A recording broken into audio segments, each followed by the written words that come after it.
All right. Cool. We are all good. All good and ready to roll.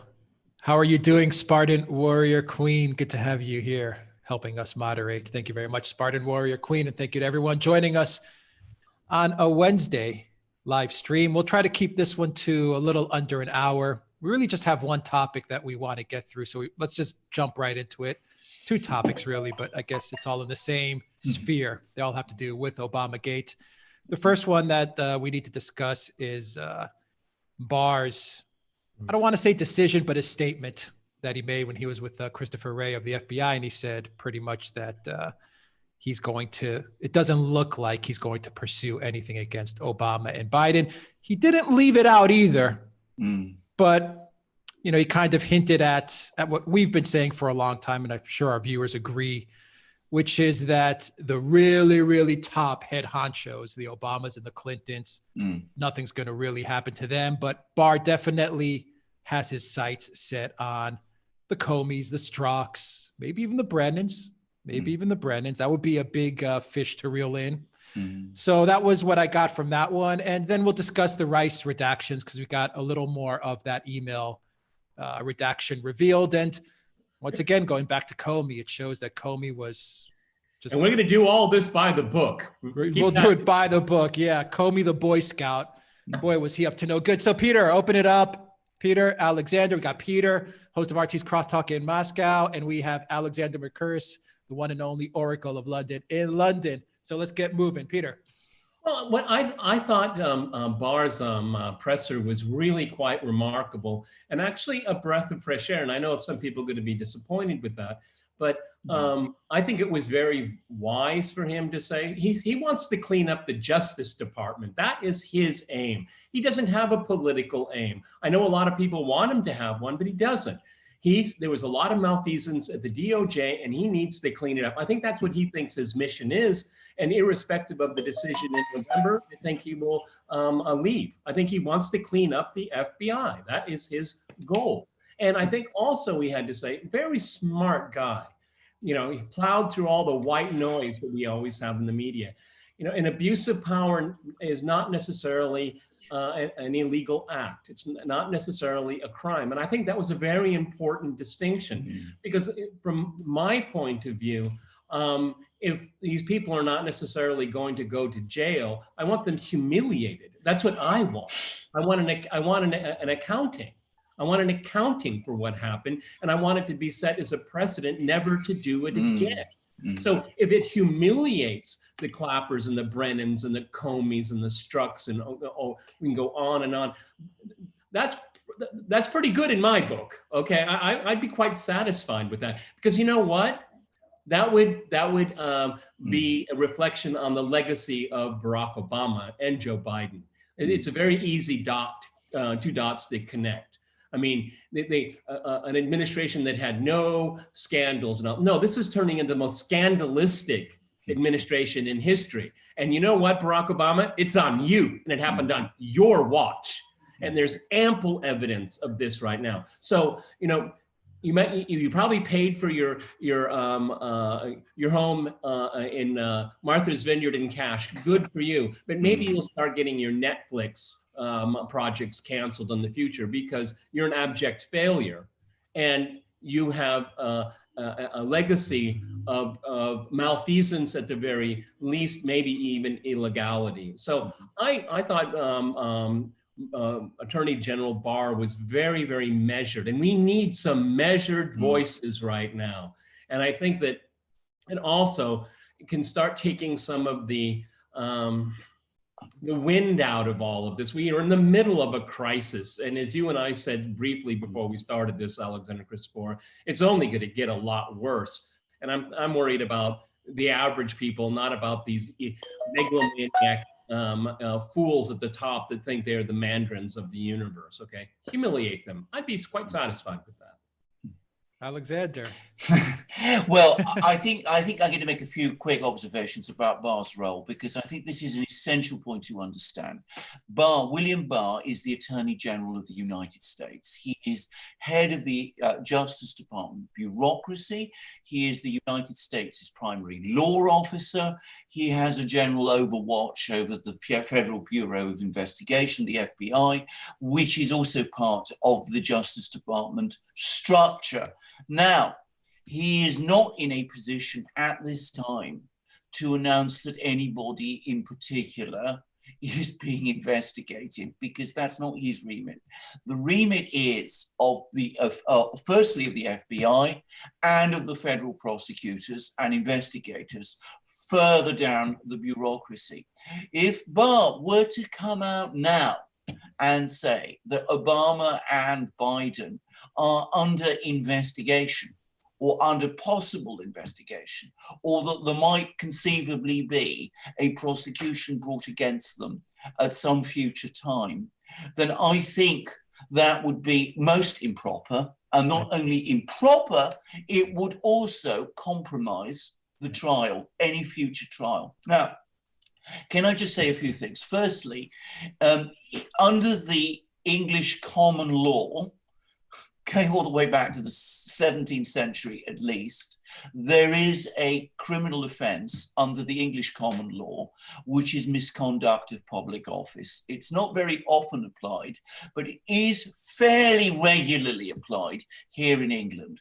And for an official to pursue, to instigate a criminal prosecution without legitimate grounds, or even a criminal investigation without legitimate grounds, has been known in England to be a misconduct in public office leading to criminal charges. Now, is that true in the United States? I am not so sure. I don't know for sure. I think at a federal level, it probably isn't. Federal law tends to look at impeachment proceedings instead. And impeachment, bear in mind, is an offense, or rather a mechanism directed at primarily at serving officers. There's some question about whether it can be brought against retired officials. I'm not convinced of it, and I don't think it's ever been properly tested. But so I doubt that there is misconduct in public office at a federal level, which is what Barr's concern is. There may be at state level, but the state in which all of these things happened is the District of Columbia. And as we discussed, I think, in a recent video, Alex and I think it's extremely unlikely that any proceedings would be brought against people like Barack Obama or Joe Biden under misconduct in public office within the District of Columbia. I'm going to be curious, but that doesn't preclude, for example, Michael Flynn suing Barack Obama. That is a complete in a civil suit.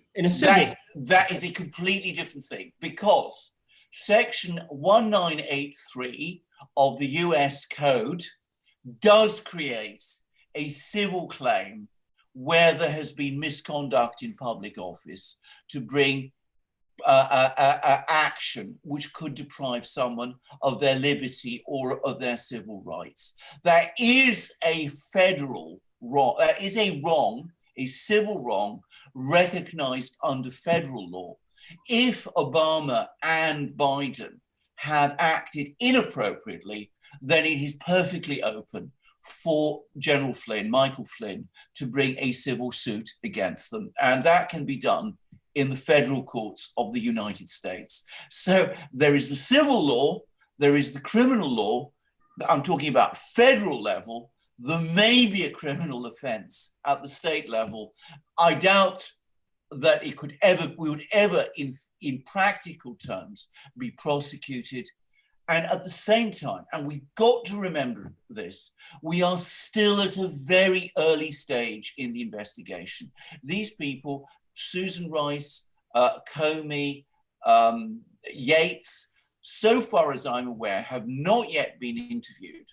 by the Justice Department, by John Durham or whoever is going to look into it. Even Lindsey Graham. Or even Lindsey Graham. So it's far too early to actually say that anything has been done which is necessarily wrong or which is going to lead to criminal offences. If Barr were to say anything else at this time, he would be legitimately accused of conducting a political investigation and prosecution and of indulging in a fishing expedition to find facts, to build up a case. That's exactly what Mueller did. That's exactly what the Democrats did. I think Barr is determined. In fact, he said very clearly in that interview that he will not go down that road. So let's not assume that these people are completely in the clear. It's possible there may be some kind of criminal case brought against them under federal laws, which we don't know about because we don't know the whole story. Misconduct in public office looks unlikely. A civil case looks perfectly possible. And there are more than sufficient grounds at this time to ask questions and to bring a proper, impartial, objective investigation of these tangled facts, which is what I think the Justice Department under William Barr is actually doing. So I hope I've tried to explain it clearly. It's a tangled area, but I hope both what Peter said and what I've said have made the position reasonably clear. Yeah, but the clock is ticking. The clock is running out. Trump has to win. I mean, that's the whole thing, isn't it? The clock is, well, okay, that of course is an issue that I've been talking about now for years. I mean, if you remember, I was talking about this even way back in 2018 in the run up to the midterm elections that happened there. I'm afraid there is the legal clock and there is the political clock, and the two are not in alignment. The legal clock works slowly, and I'm afraid if we are looking at this thing being cleared up before November, it isn't going to be. And that is why I have said, and I have made it very clear, why I personally want to see Donald Trump win that election in November. Well, because without it, these investigations will be brought to an end. I mean, what's really interesting is if we take the Obama-Biden individuals out of the equation, which I'm perfectly willing to do that at least this point in time. I mean, at the end of the day, I mean, Jim Comey is going to have to say what he said to the president and what the president said to him. I mean, any kind of investigation is going to include that. And so that includes my appraisal is that, Obama is not going to get off scot-free, or Joe Biden. He was in the room. Okay, but it doesn't have to be focused on them because the malfeasance comes from the director of the FBI.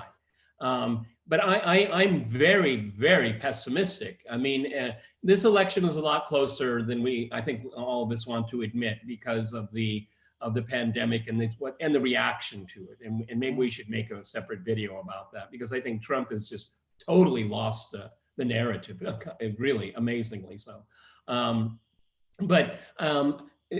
The political clock is the most important because if there is a change of administration, then this is all going to go away. It's going to be dropped. Okay, there isn't going to be anything worth seeing. That's why it is still political because a new Justice Department head will make the decision to carry on or not. Okay, and I think it's pretty obvious, and they have the right to do that too. I mean, there's nothing illegal about that. Okay.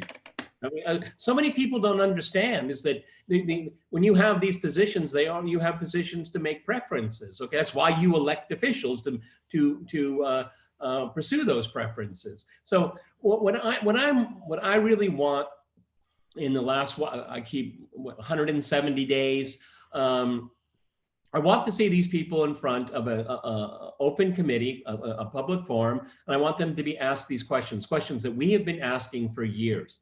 And then let the chips fall where they may, okay? But I want to know, why did you lie? Because we know you lied, okay? And so I want them to answer that in public, in front of everyone, okay? I think that is very, very important to do. The press, just for the precedent value, okay? I want to see the heads of these intelligence agencies really be grilled, All right. And I think that that's a way we can start getting a sense of closure. Because if we don't, this is going to be a partisan thing forever. It's going to be like a Dreyfus affair. I mean, it's going to drag on ad infinitum. All right. Because we don't have the definitive answers. And that is what we need. Answers. Well, this is true, Peter, but I mean, you know, I entirely accept that, and I completely agree with everything you said, but I can't guarantee that Donald Trump is going to win in November. And I'm saying that, you know, legally speaking, investigations are not going to be concluded by November. We should not be expecting these investigations in and of themselves to deliver the victory to Donald Trump. They may do if things start to accumulate over the summer, which is possible. Or if somebody, but it will depend very much on how Trump uses it. Well, and also it depends. You know, you have a lot of players here. If one cracks, then that can actually, you know, that could really start something rolling. Okay. Well, indeed, and we already. It's inevitable in many ways. I mean, when you say, I mean, look. I mean, they used all of the FBI is going to check. The FBI should be dissolved. Okay. I mean, I think that's one conclusion that we should draw from all of this. I mean, the FBI has a deplorable history. I mean, it really has nothing to be particularly proud about. Okay. It should be broken up into 4 different divisions. Okay. Because you don't need another one of these Jim Comeys that think he is God decided he was savior of the republic. No, Jimbo, you weren't elected. Okay, we really need to cut the FBI down to size and dissolve the CIA altogether. Okay, that's my wish list. Okay, it's not going to happen, but it should be part of the public discourse now. These types of acts of malfeasance and not necessarily. I want to be careful. Not these abuses of power. We have to come to some kind of conclusion about that, and this is the perfect time to do it. Unfortunately, no, it is not the perfect time to do it because unfortunately we're in the middle of an election cycle. That is really bad. Well, we are. And can I just add 2 things to this? Firstly, we understand that there is one major intelligence official who's Admiral Rogers, who was the head of the NSA. He is apparently fully cooperating with Duran and Barr in these investigations. He might have saved the Trump administration. He might have been the single individual that's he said, look, there's a lot of unmasking going on here. And apparently he had to make that inform the Trump administration very on the quiet. I mean, you know, taking someone aside. Well, he was really, he was alone. He was out all by himself. That is actually the true definition of a whistleblower. This Inspector General guy in the State Department, they're calling him a whistleblower. No, he's not at all. Okay. Yeah. And the president has the right to fire anyone he wants in the executive branch. Fine.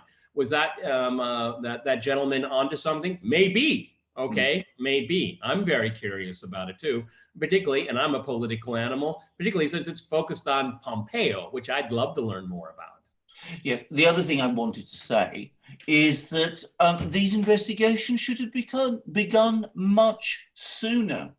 We now know from the release of Adam, you know, the transcripts that Adam Schiff was sitting on, that all of this information that is basically the material of the investigation was known to Congress in 2018. Including Republicans. Including Republicans. And they did nothing with it. They sat on it. Now, it only started to be investigated after William Barr became Attorney General of the United States, which didn't happen until early 2019. So a year was lost.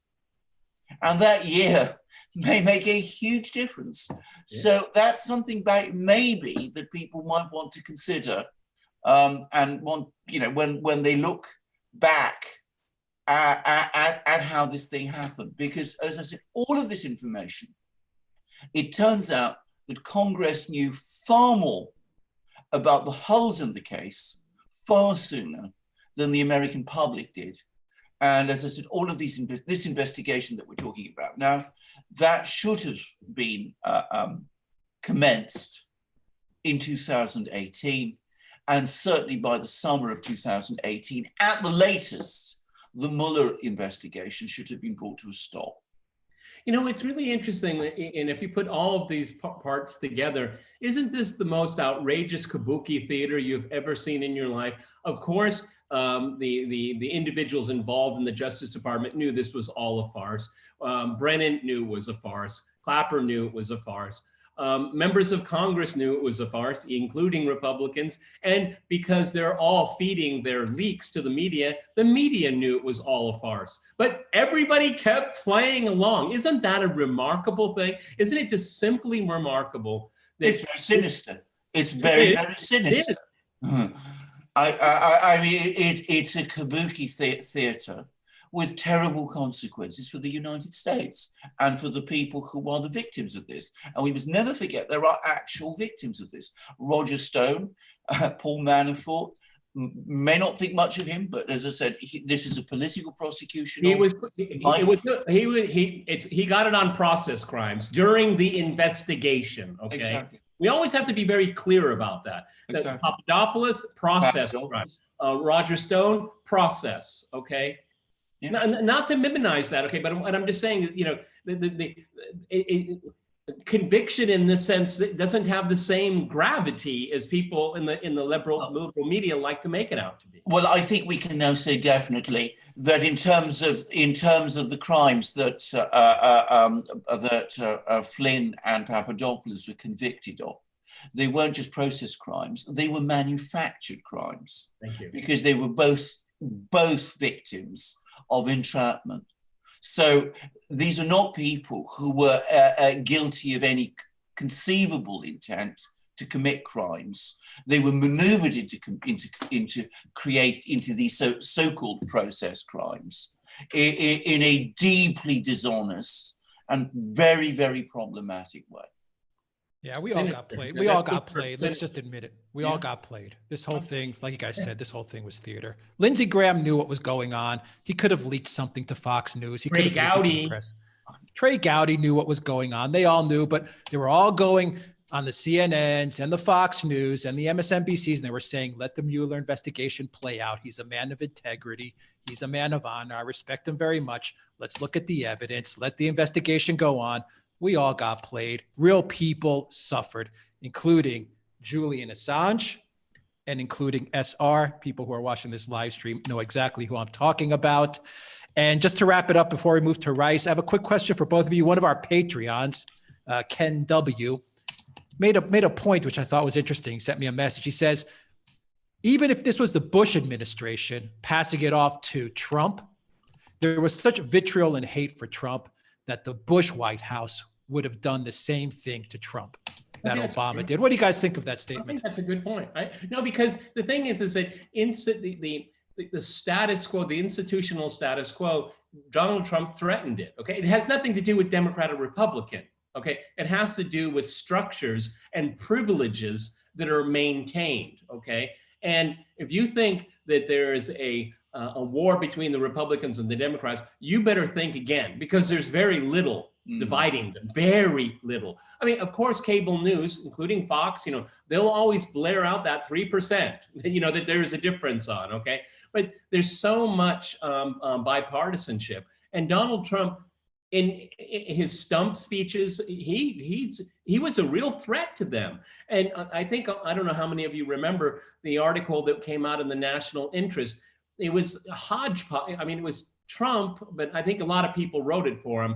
And it was a real hodgepodge of different ideas about foreign policy, but it certainly questioned the foundations of what has been the post-war, post-Cold War foundations of American foreign policy. So they deemed him a real threat. So the observation of the gentleman that wrote you that message, I think it's spot on. You're absolutely right. Absolutely, he's right. I mean, can I just point out, Robert Mueller was George W. Bush's FBI director. The Republicans in Congress had all this information, as I said, and they sat on it. They didn't reveal it. They didn't push properly for an independent investigation of all of these allegations. We could have had these investigations in 2018, and they would have happened if there'd been proper support from the Republicans in Congress. And those Republicans are much closer to George W. Bush, to whom they gave unstinting support than they have ever been to Donald Trump. I think our Patreon sponsor in his comments is absolutely 100% right. All right, and this takes us to Rice's redactions. We got some more information. We touched upon Comey, and Peter, you touched upon the FBI. And so it looks like Comey thought of himself as having absolute power. What do you guys think of the redactions via Rice? Peter, Alexander? Go ahead, Alex. Well, can I just say, I found it one of the most extraordinary documents I have ever read. And bear in mind, I have been a public official. There was one paragraph that immediately stood out for me, and it's both about Comey and it's about Obama, and it's this one. And it reads as follows: from a national security perspective, however, President Obama said that he wants to be sure that as we engage with the incoming team, we are mindful to ascertain if there is any reason that we cannot share information fully as it relates to Russia. What that is saying, language is of course very convoluted, but what it is saying is we are not going to provide any information about the Russian investigation to Donald Trump and his team, even though Donald Trump is about to become president of the United States. In other words, information which Obama himself accepts has national security implications is going to be withheld from the president of the United States. And Comey, who is director of the Federal Bureau of Investigation, goes along with that instruction. He agrees with Obama that he is going to withhold information of a national security perspective. That's what the memo says, from the president of the United States. Now, just think about that. Just think what the implications of that are. It means that the sitting president is arranging for the bureaucracy to conceal national security information from the future president, the man who's going to take over from him in 15 days. Well, and what's really interesting is two things.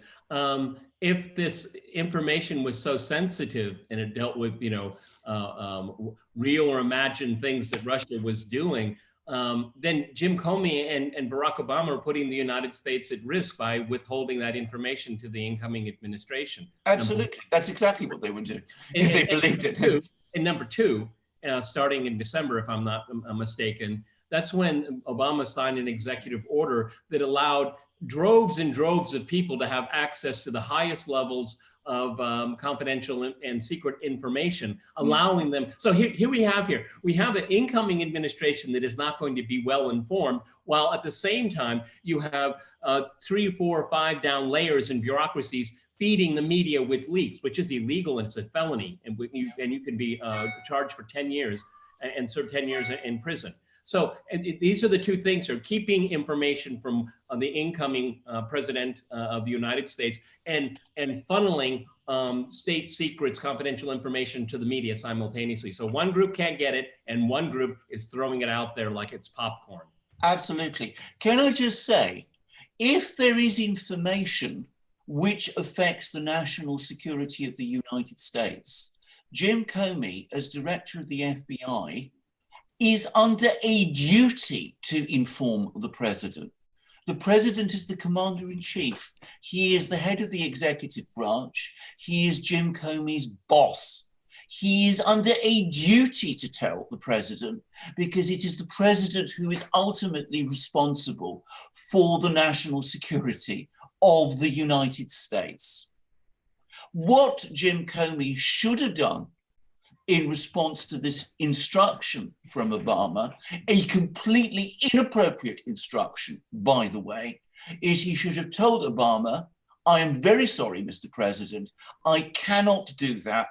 That would be against my duty to the United States, to the president, given what I know.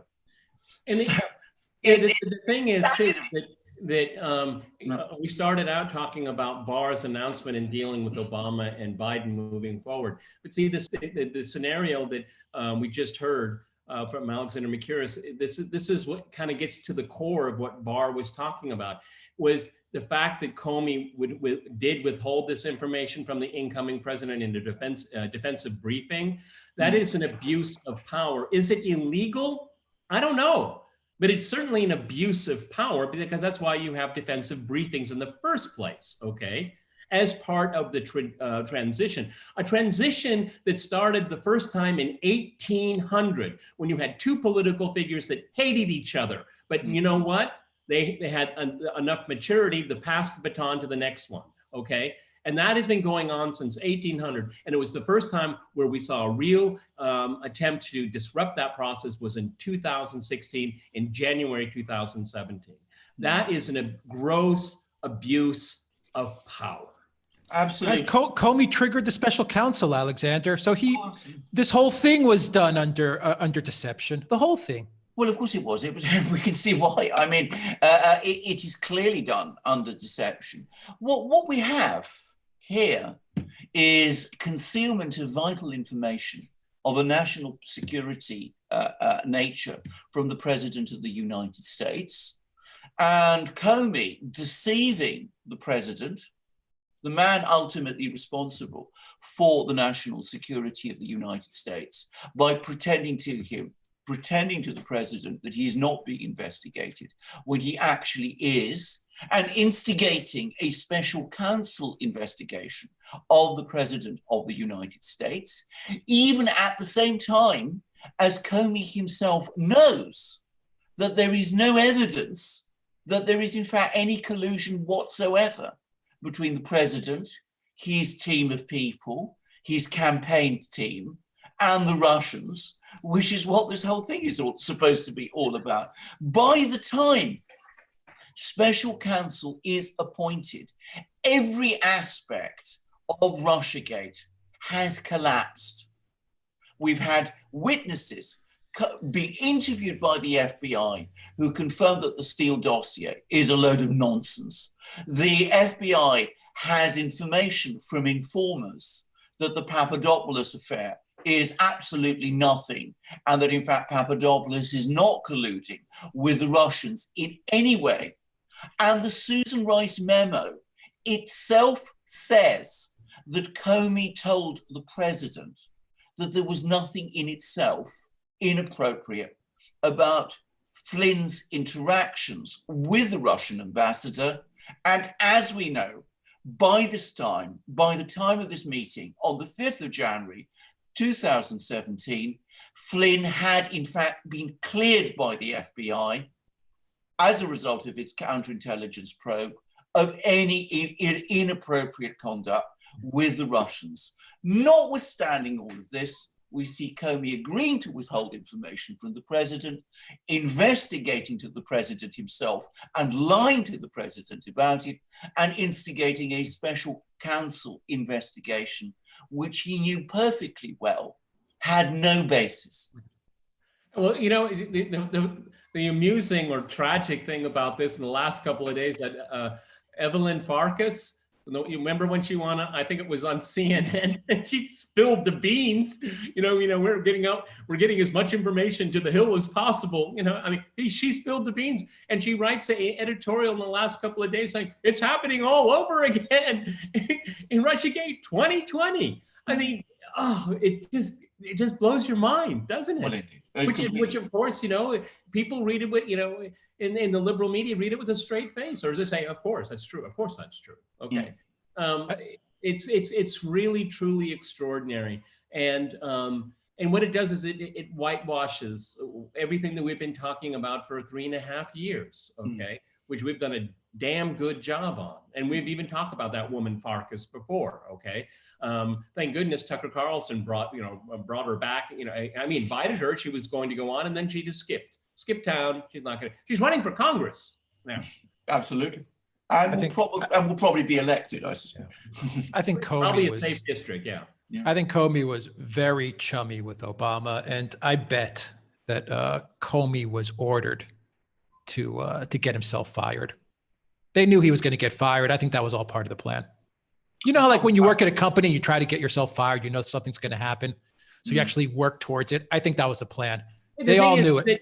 Get fired, trigger the special counsel. His currency had been so devalued because he screwed up the Hillary email thing. I mean, I remember doing a video with you guys about this when he came out and he made his statements, and I was just like, why is he saying this? It's not his job. It's not his job to absolve Hillary Clinton. He's the director of the FBI. He is not the attorney general. I mean, what are you doing there, Jimbo?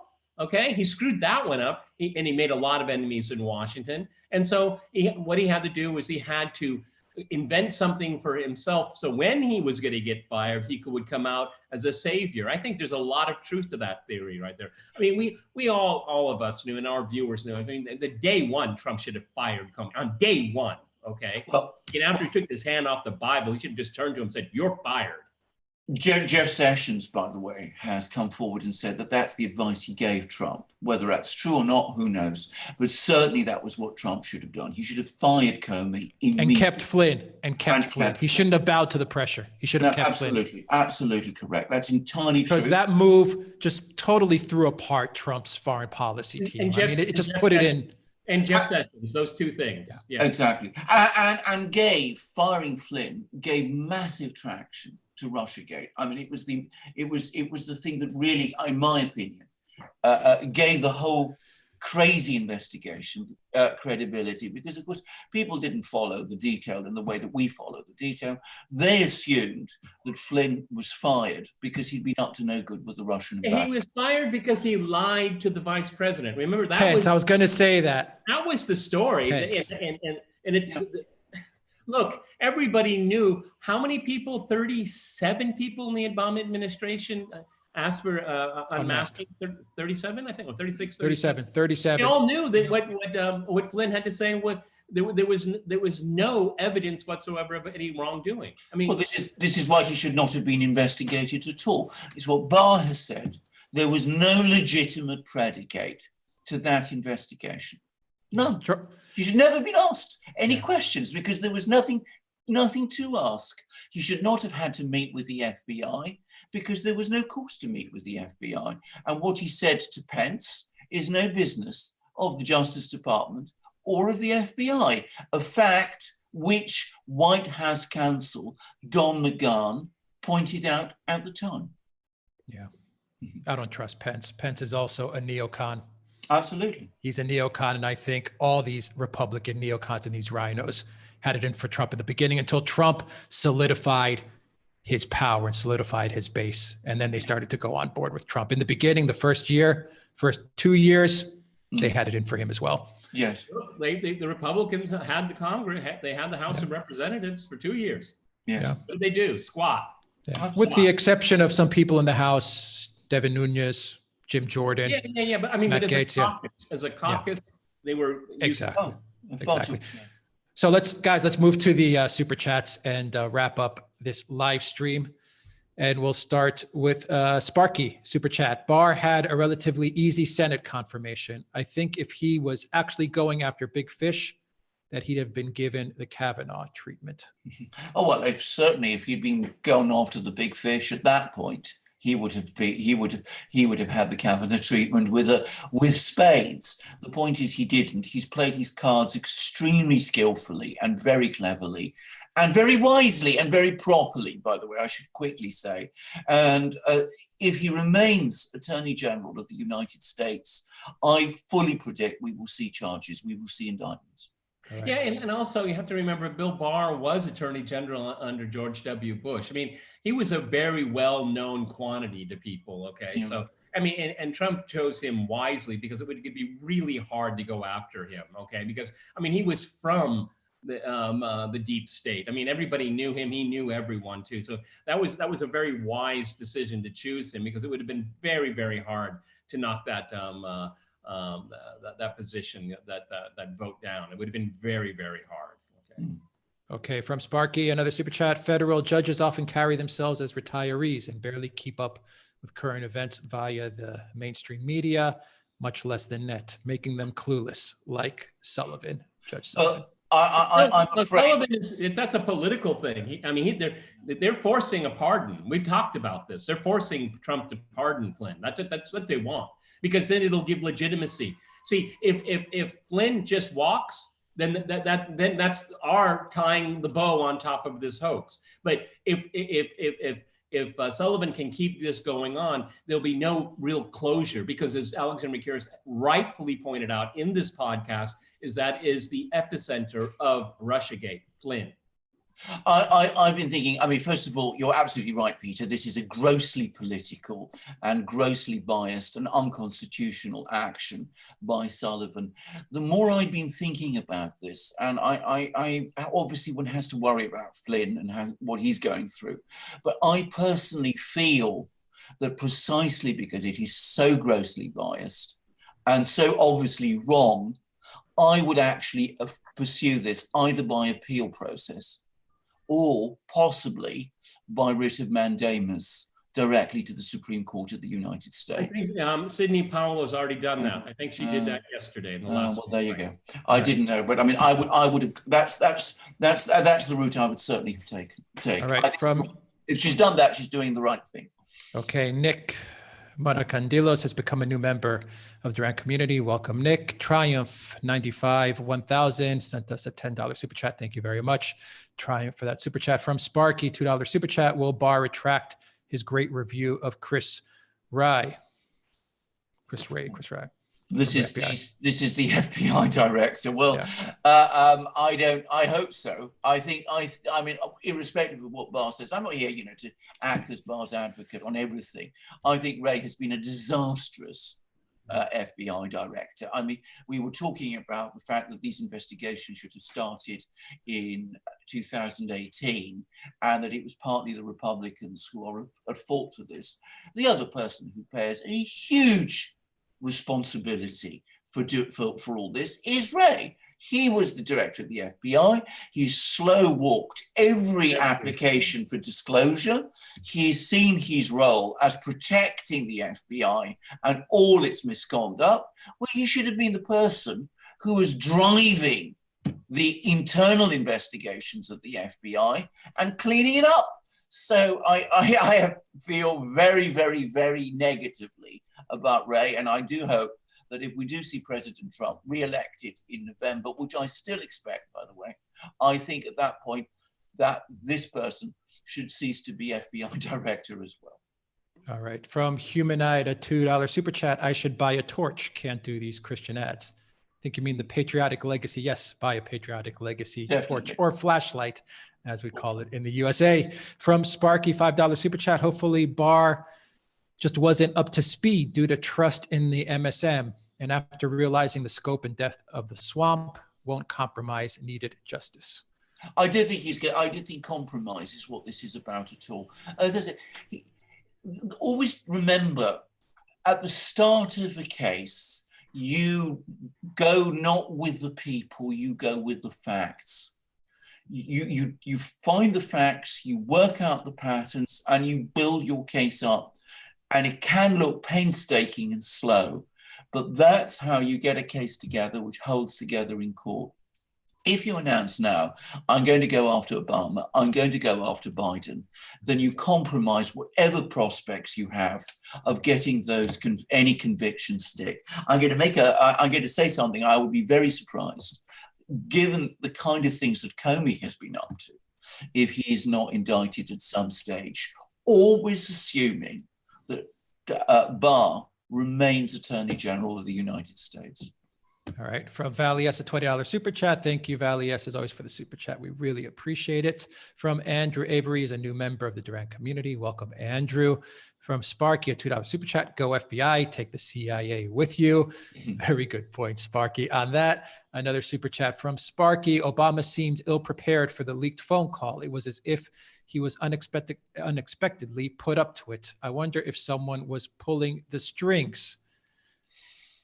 Well, I suspect that some of these leaks over the last couple of days from Obama, that's what this is referring to. I mean, I'm not completely sure what phone call has been referred to here, but some of these comments that Obama has made, which have been leaked, I'm sure he is behind the leaks himself. He's behind the leaks. I mean, that's David that's Ignatius. He's behind the leaks. Yes, absolutely.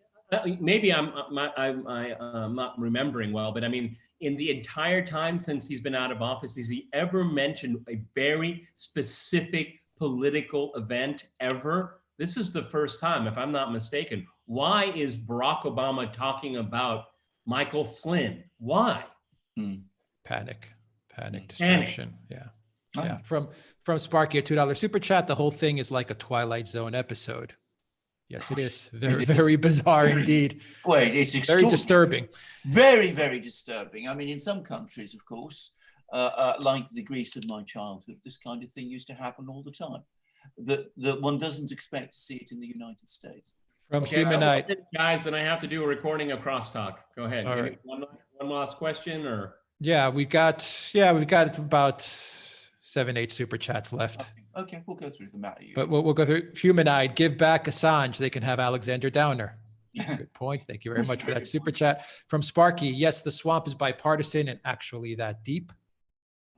Yes, yes. It is. We agree with that. Yes, absolutely. From bipartisan. Rebecca, not only Kabuki, look at the ease of which they misuse public funds.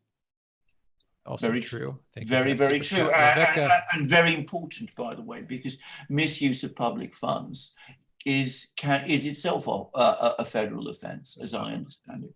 And from Humanite, another $2 super chat. Obama Podesta ops Pied Piper strategy backfired. The Pied Piper strategy of getting Trump in office. Excellent point there. Yes. From Gender Neutral 999 super chat. Dershowitz's position on the constitutionality of forced vaccinations is bizarre. He's pushing the globalist deep state narrative. I suspect they're blackmailing him with his involvement with that. Alex and I just recently did a video on this. I'm only going to say here that I think that Dershowitz has gone completely off piste. I mean, it's most bizarre comments. And I will again say that I think the good professor needs to go back to his law books and check very carefully what human rights and the Constitution says. I think he is profoundly wrong. Well, I'm going to leave on this point, gentlemen. Okay. All Dershowitz talking about. We'll wrap up the final four. Biggest defender of Israel. Well, I'm sorry. Seriously. All right. Take care, Peter. Guys. Okay. I'll see you on Friday, hopefully. All right. Take care. Bye-bye.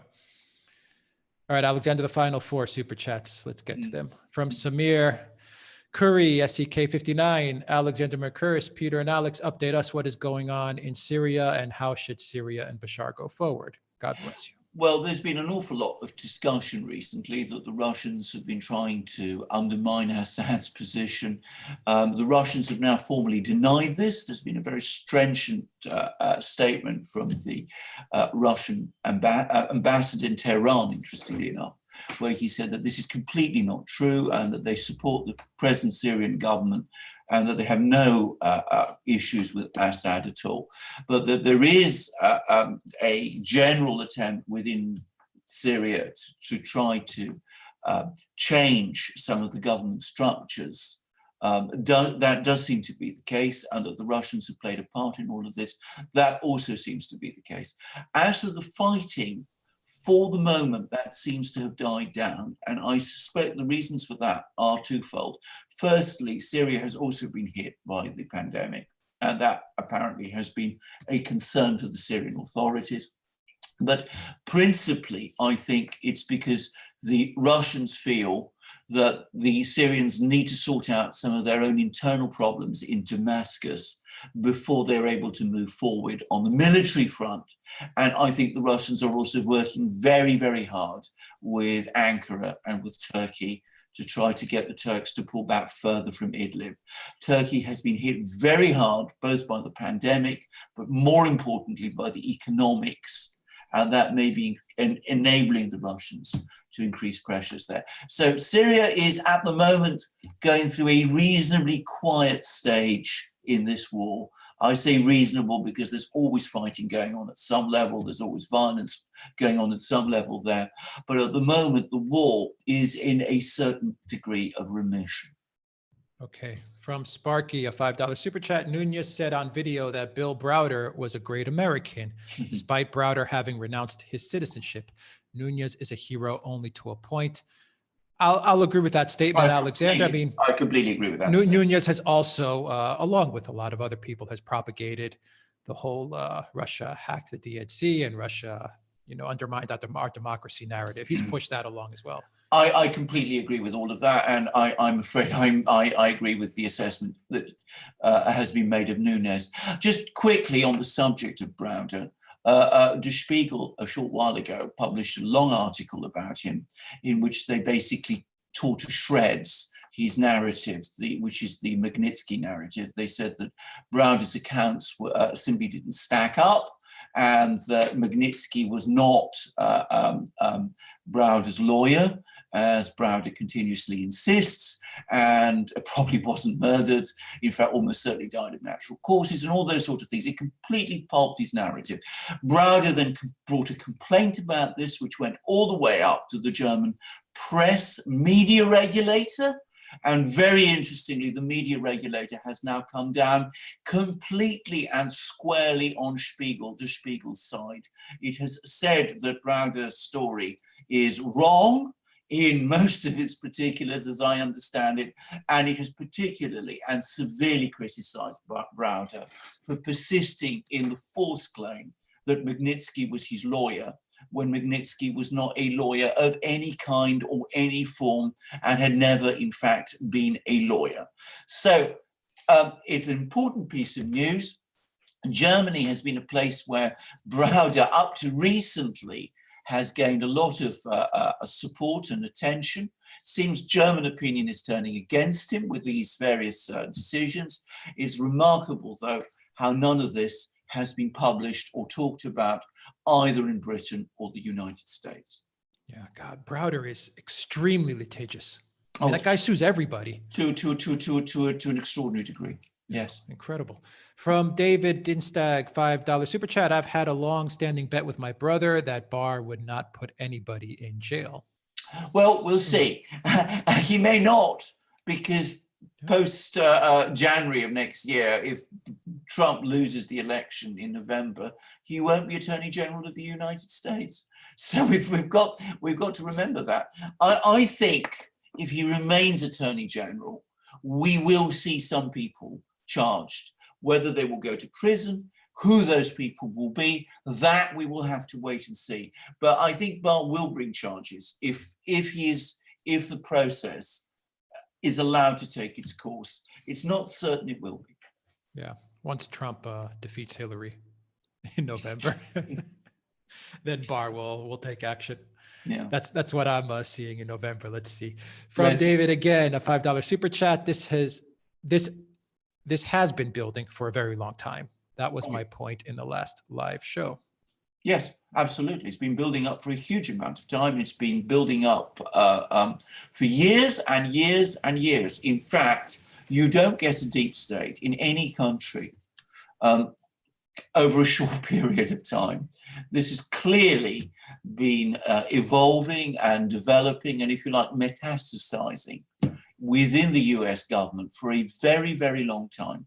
I suspect the key point was the Clinton administration. I think that was probably when all these various groups, which to some extent already existed, came together, and you saw the politicization of the intelligence and security agencies and their alliances with specific politicians. And then, of course, 9/11 came along, and that took that whole process a huge step further. But as I said, I think the point of origin of much of this is the Clinton administration. Yeah, I agree with you on that one. That's when it all went wrong. Yeah. The last two super chats, Alexander from 1976, a $10 super chat. This may be a whole nother video, but let's see if we can answer it. What are the consequences of BlackRock taking over the Fed? It is a huge other video. It's a huge, I suffice to say, no, very bad. I have grave issues with some of the steps which have been taken over the last couple of weeks by the Fed and by other agencies of the US Treasury system and whatever. But as I said, to discuss this now would be very, very difficult. But I mean, nothing good, in fact, very, very bad. And I am personally one of those people who thinks that this infinite QE is an extremely bad idea, and putting a private company in charge of how some of this money is distributed is an even worse idea. And in fact, such a bad idea that I'm just astonished that it could possibly happen in the United States, of all places. Yeah. And on that note, we also have a video coming out tomorrow on the EU quote unquote recovery fund, the 500 billion that fund that Macron and Merkel hatched. Yes, the EU recovery slush fund. Yeah. And we also have a video out that I put up before this live stream, guys, which tackles the Biden audio leaks, because I saw some people in the live stream talking about it. So check that video out as well, where we discuss that. And from Sparky, $5 super chat, get everyone but Obama, then claim he turned state's evidence. Good strategy. Wouldn't surprise me. I mean, within that rather humorous way of putting it, there's actually some point to it. You build up your case slowly. When you build up your case and you get witnesses to talk and you get all the information, that's when you go for the person at the top of the pyramid. But you might not get there, and it might not happen. And the clock is, as Peter said at the beginning of this program, it's ticking, and we don't know what's going to happen in November. And I do think it will be close, but I do actually still think that Trump is going to win. Yeah, I agree with you. Trump will beat Hillary. Yes. I keep on saying, I just don't see Biden going any longer. I just don't see him lasting. I agree. And the final super chat from David. Yes, that's when I started to see problems with Afghan policy in 1996, is with Clinton. Yes. Everything went bad with Clinton. I think so. This is very much my view. Again, it's something that maybe requires not just a video, but perhaps a book to write about. And we don't, of course, know all the pieces. But something did go very, very badly wrong, in my opinion, in the 1990s. During that period, I mean, that was when we saw even what Clinton, Blair. That was absolutely. That was when the wheels fell off. The Clinton, Blair era, and it's also incidentally coming back to the Fed and what it's been up to. It's during the 1990s that the Fed really begins to go off, in my opinion, seriously off the rails, and we start to see things which eventually build up to the infinite QE situation which we have now. But this is a huge topic. We would need to discuss it at very great length, and perhaps it perhaps needs a book rather than even a video to do, or a program or articles or whatever. But yes. All right. That is it on the super chats, Alexander. One final note, I've been getting a lot of emails about a video for what's going on in Montenegro with the arresting of the priest who had a liturgy, and they arrested him, and they arrested a whole lot of other people. Yes. Because they supposedly broke the social distancing rules. Yes. In Montenegro. And yeah. Do you have any quick comments on that, or should we save that for a video, maybe before the video segment? We will certainly discuss it in a video, but can I just say, I mean, this is first of all, it's a transparent misuse of social distancing to pursue political objectives, which is what a lot of people have been worried about all along with all of these rules. And secondly, the situation in Montenegro has been getting extremely bad for a very long time. We have a government there which has become very entrenched, which is using its own, the political levers that it has and has had for a very long time to pursue political objectives of alignment with the West, hostility to Serbia, hostility to Russia, hostility with orthodoxy, which is, of course, what is associated with all of these things, which are very much contrary to the feelings and traditions of many of Montenegro's people. And it is adding to the sense of gathering conflict and crisis in the Balkans. So there is a lot to discuss. We should certainly touch upon it. Montenegro is a very interesting country. It's one, by the way, which I visited and know fairly well. And I know the people there, and I like the people there. So we can have a lot to talk about. But again, I think it's very far from the topic of this particular live that we're doing today. And I think it's one that would certainly justify a program in itself. Yeah, you've been saying for a while, Alexander, and I agree with you, and we'll wrap it up on this point. The Balkans, it gives me an uneasy feeling that we're slow walking towards something really bad there. We are, absolutely. And a lot of people aren't paying attention to it. No, they're not. Mm-hmm. Yeah. Anyway, we'll leave that for a dedicated video. Spartan Warrior Queen, thank you very much once again for the moderation. You're awesome. And thank you for everyone who joined us on this live stream. Thank you for the super chats, for the questions, for everything that you guys do. I think that's Mishkin in the background, Alexander, calling for you to take him for a walk. So guys, get out there, enjoy the day or the evening, wherever you are. Take care. And anything else, Alexander, that you're looking at? Anything else you want to say real quick? I'm going to certainly... Any stories to watch out for? Any stories to watch out for. I think we're still getting more and more information about Russiagate coming out all of the time. And I do hope that people within the United States, within the political system there, understand the explosive implications of this Susan Rice memo. That memo is a cover-up. It's a cover-up memo. It's trying to conceal worse things that happened. But that paragraph in isolation, in effect, admits the existence of the cover-up. It admits that things were being concealed from the President of the United States, and not just the President, but the American people. Very quickly before we sign off, Alexander, I just have to ask you, they've read the whole email. Yeah. Both members of Congress, both Republicans and Democrats. Yeah. They've seen everything that it says. Why can't they say something about it? Why can't they leak it? Why can't we get some information as to the whole context of the email that Rice wrote to herself? Excellent questions to which I have no answers. I mean, we come back to this point. How many people in Congress really support Donald Trump? Or, to be more precise, how many people in Congress are prepared to put aside their feelings about Donald Trump and focus instead on what should be their priority and their duty, which is defending the Constitution of the United States and the proper workings of its system of government? Excellent point. We'll leave it there. All right, guys, take care. Have a great morning, afternoon, or evening.